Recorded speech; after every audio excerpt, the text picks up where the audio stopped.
You've been in this place before. Someone gets close, and something in you pulls back.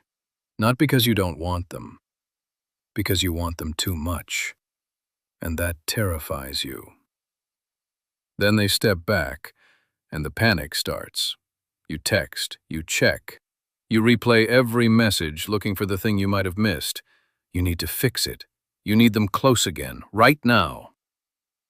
And when they come back, you feel relief for maybe 10 minutes. Then it starts over. This is one of the most painful loops a person can be trapped in. Not because you're broken, but because your nervous system learned something very specific, very early, about what love is and how safe it is to need someone. We need to talk about that today. The pattern has a name: anxious attachment.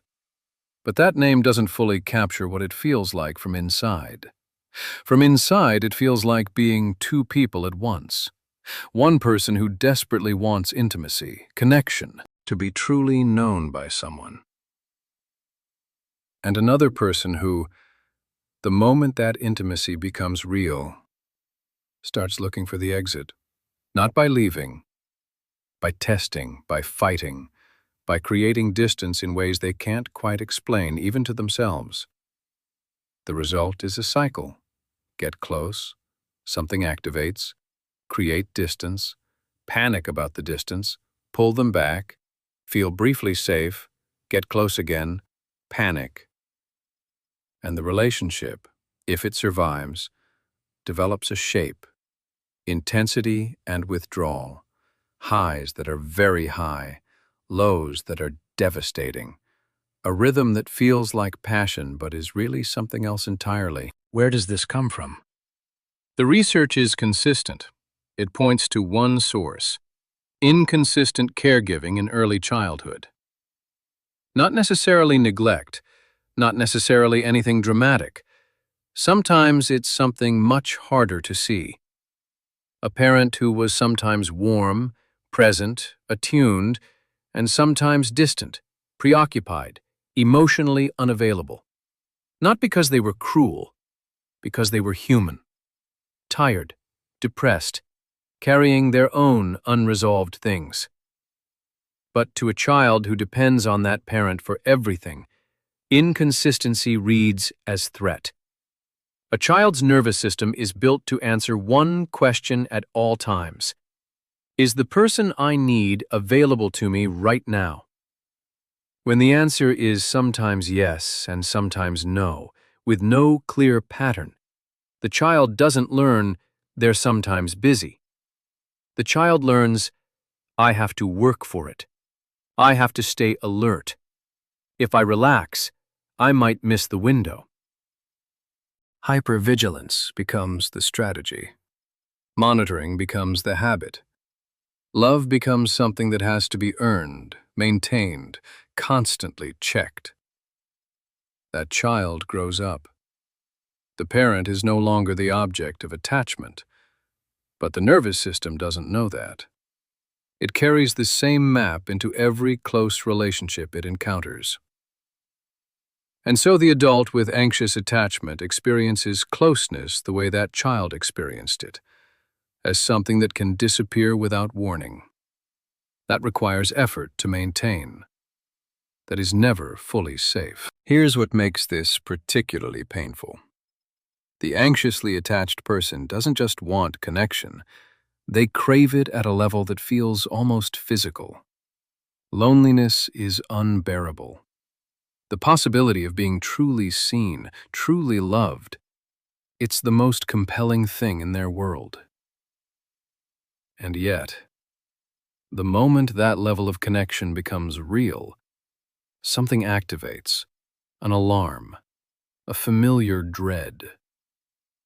This is when people do things they don't understand themselves doing. Picking a fight when everything was fine. Suddenly feeling suffocated by the person they were desperate to be with last week. Going cold, withdrawing, then panicking when the other person gives them the space they seemed to be asking for. This isn't dysfunction. It's an old defense doing exactly what it was built to do. Closeness equals vulnerability. Vulnerability equals potential loss. The system learned if you need someone, they can hurt you. So it creates distance preemptively, before the abandonment can happen. Except now, the abandonment it was trying to prevent becomes more likely because of what the defense creates. This is the cruelest part of the cycle. The behavior designed to prevent loss is the behavior that causes it. There's another element that makes this particularly complex. People with anxious attachment frequently end up in relationships with people who have avoidant attachment, who also want closeness, but respond to it by pulling back, who also learned something specific very early about how unsafe it is to need someone. The anxious person pursues, the avoidant withdraws. The anxious person pursues harder, the avoidant withdraws further. Both are trying to regulate the same thing, the terror of real intimacy. They're doing it in opposite directions, and each person is triggering exactly the other's deepest wound. For the anxiously attached person in this dynamic, the relationship can feel like the most real one they've ever had. The intensity, the longing, the constant activation of the nervous system. It reads like passion, like proof that something matters. What it actually is? Two nervous systems in distress, each trying to find safety through the other, neither fully able to provide what the other needs. So what changes this? The answer isn't to stop needing people. The need for connection is not the problem. It is one of the most human things there is.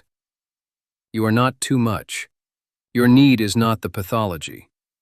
What feels like too much is a nervous system that never got the consistent signal it needed, so it learned to turn the volume all the way up.